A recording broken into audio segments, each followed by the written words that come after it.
दर्शकवृन्द दुर्गा प्रसाई आफै गाडी चलाएर अगाडि बढ्दै हुनुहुन्छ।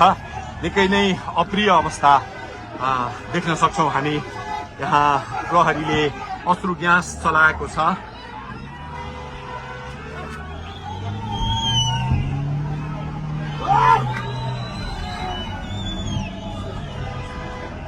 यो तीनकुनेको सडक हो, तीनकुने क्षेत्र हो। उहाँ आफै आफै गाडी चलाउँदै अगाडि बढिराख्नु भएको छ। हामी दुर्गा प्रसादसँगै अगाडि बढिरहेका छौँ। यहाँ निकै ठुलो मात्रामा युवाहरूको उपस्थिति देख्न सकिन्छ।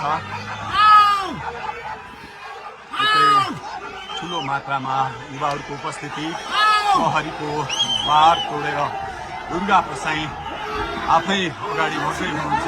प्रहरी घेरामा प्रहरीलाई गाडीले पेलेर दुर्गा प्रसाई अगाडि बढ्दै हुनुहुन्छ।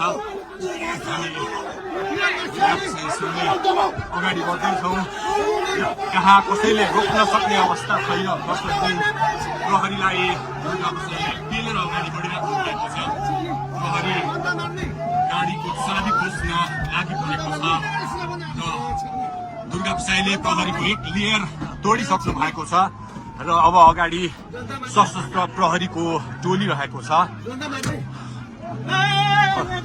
उहाँ अगाडि बढिराख्नु भएको छ। यो गाडीमाथि प्रहरीले अन्धाधुन्दा लाठीचार्ज गरिरहेको छ। तपाईँ देख्न सक्नुहुन्छ दुर्गा प्रसाईको गाडीलाई प्रहरीले रोकिराखेको अवस्था। उहाँले यो प्रहरीका सम्पूर्ण सुरक्षा घेरा तोडेर दुर्गा प्रसाई अगाडि बढ्नु भएको छ र यति बेला तीनकुनेको यो पुलबाट अगाडि बढिसकेको छ। यो दृश्य अगाडिपट्टि